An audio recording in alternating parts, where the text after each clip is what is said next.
This is the MeteoMark Weather Show. Let's take a look at some viewer sent in photos here. Ben Smith from Tel Aviv, Israel. He's over there in Tel Aviv, Israel. Take a look at this photo. It's a nice shelf cloud here over Tel Aviv. You see the nice city down below. You got a very wide vantage point here in the Middle East. Terrain is very flat and visibility looks very good, and you see that shelf cloud because it does look like a shelf. You can see that ring around the cloud here, basically this cloud structure forming basically a storm. And these can be quite hefty over there in the Middle East, where you get a lot of these type shelf clouds and storms that form. So very nice.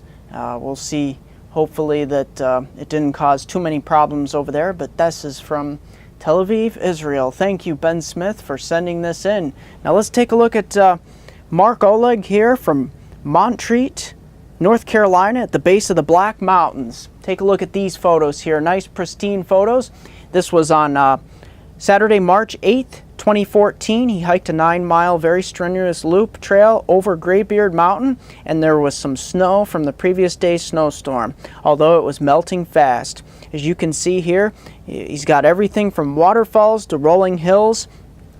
And look at this, a very nice clear day to take some nice photos. Look at the visibility, not even any haze or pollution or anything like that. Very pristine, and he leaves the best for last, a nice sunset here over the pristine North Carolina wilderness. So thank you, Mark Oleg, for sending those photos in, and thank you, Ben Smith, for your photo as well. Let's take a look at some of the problem areas. This is major winter storm, inland blizzard of the Northeast coverage. Take a look. We got that departing storm for Thursday and Friday. That's taking a lot of the moisture with it, but we still got additional snowfall totals to fall.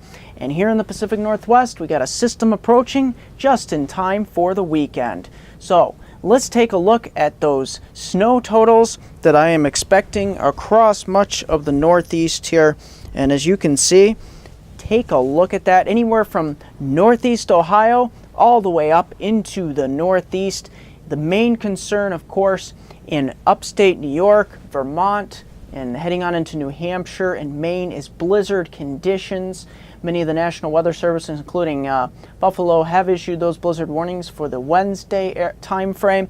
And then heading on up towards upstate New York, this is where we start to get into some tremendous amount of snowfall rates, into those reds and those black colors, 18 inches plus around the New York State Thruway, and extending up towards the Adirondacks and the White Mountains, and extending further up into the state of Maine. You can see these are at a very expansive coverage. Now, if you get south of the New York-Pennsylvania border, you're not talking about too much here because it's mainly staying a rain event. But keep in mind, these are total storm accumulations. These are not additional. So some of this has already fallen, especially back west here.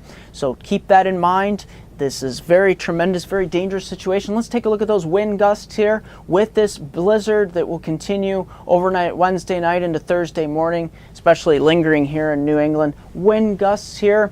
Now these are in knots. You just basically add 5 or 6, 7 miles per hour to this this table here. However, you can see winds getting very gusty across upstate New York here and New England. I'll step off the map so you can see your location. You take a look at those wind gusts.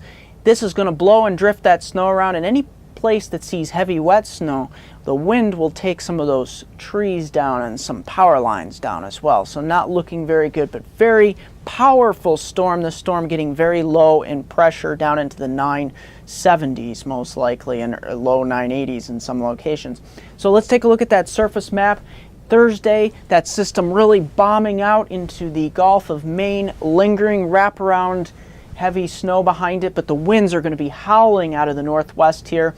But don't worry too much, because here comes a warm front that will start a warming trend towards the east just in time for the weekend. Pacific Northwest into Friday, dealing with a system moving in. This makes way for an Alberta Clipper style pattern, but more zonal west to east here. You can see heading on into Friday in the early part of the weekend. Not many major storms to speak of after the departing major winter storm in inland Northeast and inland New England blizzard. So that's pretty much going to do it. Let me show you a 5-day outlook for my hometown viewers. after this don't forget to like me on Facebook at MeteoMark, subscribe to me on YouTube at MeteoMark.com. Here's a 5-day outlook for my hometown viewers in the Susquehanna region of New York, Susquehanna region of Northeast Pennsylvania. Take a look at these numbers here. Precipitation numbers, to say the least. We'll probably turn over to snow after midnight here across portions of the southern tier, Northeast Pennsylvania. We're looking at a couple inches right around that New York-Pennsylvania border, probably 2, maybe 3 inches, possibly 4 on the hilltops. But then you see for Thursday, it's going to be blustery, chilly, cold, and we're not looking at making it above 20. Wind chills will make it feel a lot colder, scattered snow showers. But then Friday morning, we have one more cold morning below 0. But look at this, we warm up into the 40s just in time for the weekend. That's going to do it here at MeteoMark.